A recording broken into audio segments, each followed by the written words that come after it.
Hi, this is Roger in Finland, and today we're going to go through all the different video modes from the Olympus OM D EM1 Mark II in detail.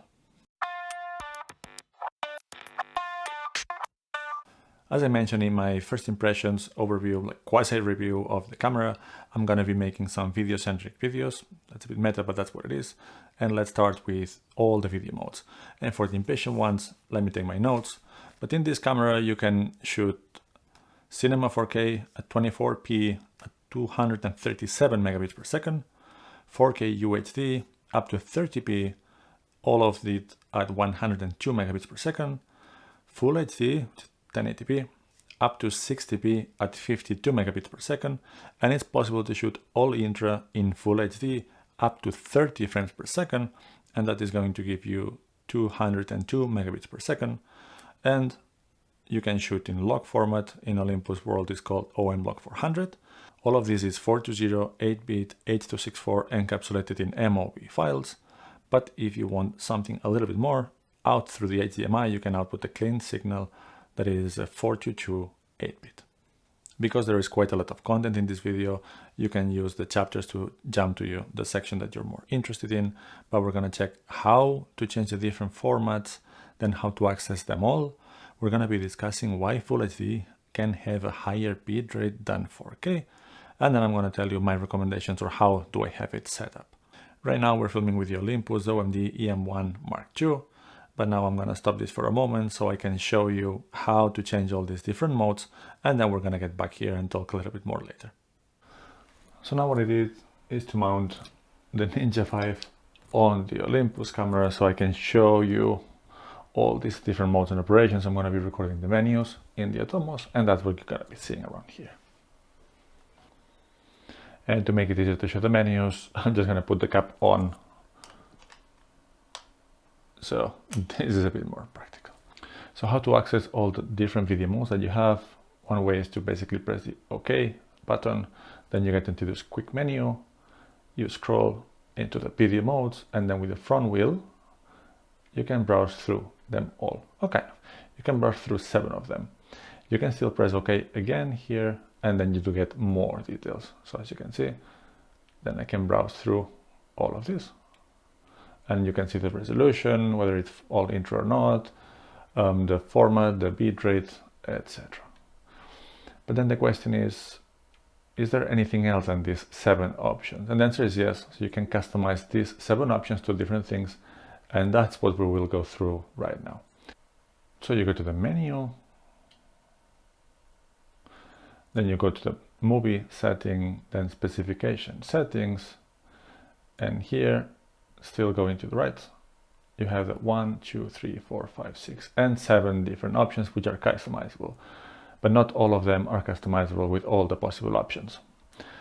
So in the first one, which I'm not going to go through much in detail, is basically to set short clips. These 4 seconds here is the length of that possible clip. I never use this, I'm not going to go through it. The very last one is some sort of MJPEG HD, meaning 720. So I'm not going to go through that one either. Then what you have is from numbers 2, 3, 4, and 5. These are the normal video modes with the different operations, but let's see what kind of options can you select. And now I'm selecting from the second one, but numbers 2, 3, 4, and 5 behave exactly in the same way.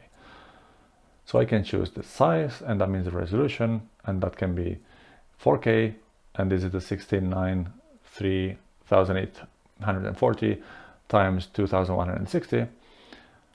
Then Full HD, the 1920 by 1080, it's also 16:9. Then HD, I don't think that anybody would use that anymore, but this is the third option.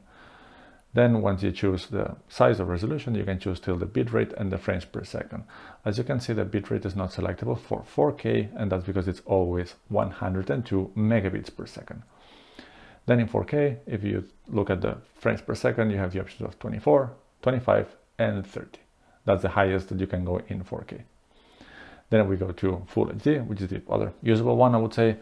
The bitrate, the highest possible one, is this All-I compression, which gives you 202 megabits per second, which is, by the way, double than 4K. We're going to explain that later. Superfine, that's 52 megabits per second. Fine, which is 30 megabits per second, and normal, which is 18 megabits per second. So that's the smallest one. Here, the different frame rates you can choose are, and let's put super fine, which is the best before All-intra. So you can go from 24, 25, 30, 50, and 60p. This is the slowest slow motion that you can get in this camera, also including 720p. And that's how to set it in here. So here I've been talking about the bit rates, and I've been telling them, but they're not visible here. So to see what the bitrate is, you need to actually select it and click OK.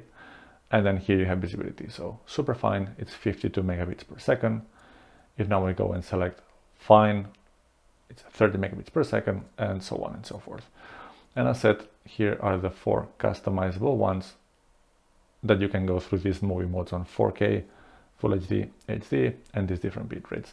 I'm gonna leave this to 4K 25, which is what I use the most. 90% of the time that's what I do, so I keep this one here. Then we have the number 6, which is this one, and this is the special one that you can do 2 things you cannot do in the previous ones. One of them is selecting Cinema 4K, and that's DCI, meaning a bit more resolution in width. So this is a 17.9 aspect, or 17:9 aspect ratio. So it's the 4096 times 2160. This one is available only in 24p, and with this slow fast, the only thing you can do is to make it faster, meaning that this would shoot like at 12 frames per second and everything look like a sped up, basically, already in camera. But basically, if you want cinematic, wider aspect ratio, 24p, you need to go through this 6 mode and enable it here. But for the other modes, this number 6 option there is with your SNQ, basically. So here you can set the different resolutions and then give the factor of how much of the footage will be slowed down or sped up based on what is your frame rate to conform to. So if I have, for instance, 4K, 24p, and this is fast 3 times, and it says it here, this is gonna speed up the playback by 3. In practice, what it's doing is actually recording 24p divided by 3, so 8 frames per second, and that's why it looks sped up. And here, if I go down, you can see that this is normal speed. This is the equivalent of 4K 24p in any of the other modes, and I cannot go down anymore. So there's no way to have slow motion in 4K here. Then if we go to, let's say, Full HD, here I can choose the different bit rates. So let's say that we put it as the super fine. Then we conform to 25, and I'm gonna set this at half bit. So what this will do, this will give us a slow motion clip, which is already a 25p clip. So when you're playing back either in the camera or in the computer, it will be slowed down by a factor of 2, or basically by a factor of half. So what you are recording actually is Full HD in 50p, but it's already playing in a 25p file, and that's why it looks slowed down twice. So this is the meaning of this FPS, which is what you're conforming to, and then slow fast, which is that factor, which basically dictates how many frames per second the camera is actually recording, and then what is the playback base frame, or the frame rate that you're conforming to. The limitation on frame rates that I was telling before, which is 60p for Full HD and 30p for 4K, should be the factors that limit here how slow can you go. So actually, if you think about it, 60p is the max frame rate for Full HD, and 24p is the minimum frame rate that you can conform to. So the slowest that you can go is if you go to 24p and slow down to 0.4. In practice, this means that you're shooting at 60p and it's playing back at 24p. It's exactly the same as shooting at 60p and slowing down in post. What you're gonna do is set this at 4K, 24p, and then try to have a slow motion file here. So you can see it's not possible, and yet this camera is capable of shooting 4K at 30p, which means that you should be able to conform 30p to 24, which is a factor of 0.8. You cannot do it in this mode, but of course what you can do is shoot at 4K 30p in any of the other modes, and then in post slow it down by a factor of 0.8. And that sounds not too much, but that's something that is being done quite a lot in music videos, for instance. So not impossible to do it, but you cannot do it out of the camera, basically, so that the playback would be slowed down by a factor of 0.8 in 4K. I hope I'm still making sense. And basically, last thing here, while I'm showing this camera, so how do I have them? The first one, I don't use it at all, so I don't care. The second one is one that I use the most, so that's 4K 25p. The next one is Full HD, and then super fine, which is not a crazy high bitrate, the 52 megabits per second, but it's pretty good at 25p. And I use that if I record really, really long videos, or when I do tutorials, for instance, of DaVinci Resolve or whatnot. I'm just going to show like a really small image of myself within the screen, so I don't need the bigger files of the 4K. The next one will be my slow motion, because I slowed things down afterwards in post. And of course, if I want really, really slow motion, then I should be taking a different camera than this one. But anyway, the next one, I have it at All-intra, which I'm going to explain in a moment what's All-intra and why does it have such a big bitrate compared to the 4K, basically double of it. And this is mostly for experimental reasons, to be honest. And then the Cinema 4K in case I feel funky and doing something in 24p and a little bit different aspect ratio. And I have absolutely no use for the last one. But now we're going to go back into being filmed by this camera and continue going through details. Now that we have seen how to access all the different modes and what kind of configurations can you put in each of those 7 options that you have selectable through the quick menu, let's talk why Full HD can have higher bitrate than 4K. The highest bitrate you can get in this camera is Cinema 4K, and that's a 17:9 aspect ratio, and that's 237 megabits per second. In 4K, you get always and all the time 102 megabits per second, which is not bad if you think about Sony a6400, the a7 III. That's what you get in 4K, 100 megabits per second. So it's all right. But in here, you get the option to shoot in All-intra in Full HD, which gives you 202 megabits per second. Now, if you think that Full HD is actually a fourth of the resolution of 4K, basically 4K UHD is quad Full HD, so you're having 1/4 of the resolution and yet double the bitrate, so you have a lot more data per frame, that's for sure. So let's discuss why. Here we need to talk about what is All-intra compared to the non-All-intra. Basically, all the non-All-intra formats are using GOP or long GOP, and that means long group of pictures. And what the camera does is to encode one single frame, it uses information from before and after the frame. So now imagine in this situation, I'm the thing that is moving in this frame. So to compress this in a verbal mode, we could say that don't pay attention to the background, it's going to be the same all the time. Just pay attention to this. So the background stays, and in every frame, use the background from the previous one. Just change these things. That would be the compression of long group of pictures. The challenge with that is that when you're editing that footage and you're jumping from one place to the other in your timeline, the computer needs every single time you put the head in a different spot on the clip, needs to calculate what is that frame using frames before and after. And that's why these really compressed codecs like H.264 are not ideal for editing. It's possible with the computers that we have nowadays, but it's not ideal. So All-intra, what it does is all the encoding, all the compression that one frame has, it's within that one frame. That requires more data, but it means also that in post, the computer suffers less from it. So basically, when to use All-intra in this particular camera, I don't think it's going to make a massive difference on your ability to manipulate the images in post.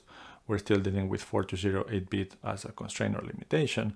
But if your computer is suffering very, very much editing your files and you like to work in Full HD, then using All-intra should make it a bit easier into your computer. The drawback is going to be that a Full HD All-intra file is going to be 4 times bigger than Full HD with a superfine. So that's something to take into account. At least for me, I can edit the H.264 4K of this camera just fine with my computer, and it's not any really big beast, so it's a gaming laptop from 2 years ago, and it's still okay to deal with H.264 and 4K files, at least from this Olympus camera. But if you have that situation, you might want to try All-intra. That's what it's for. So to wrap this up, surprisingly video camera for being definitely a not video-centric camera from a very non-video-centric brand. We have really good options, at least for me. As I said before, 4K 25p is what I use 95% of the time, so it covers my needs very, very well. That's what we're shooting in right now. The bitrate is more than enough, or it's decent. 100 megabits per second in 4K. As said, it gives you the same amount of bitrate that you would get in the A6400 or A7 III, which have been touted as great video cameras with great video features, so that's good. Of course, this can't be compared to the GH5, not even in the All-intra. So in the GH5 you get 400 megabits per second, 4K All-intra, but that just requires more storage space and more processing power, and I don't think we need that, and I don't think anyone buying this camera is being much concerned with. But after going through all of these options, hopefully you learned something new today, or at least how to access some of the features that you might have been wanting from your OMD EM1 Mark II. Definitely upgrade it to the latest firmware, not only because of the autofocus improvements, but also because it added OM lock. And that's, by the way, going to be a topic for another video.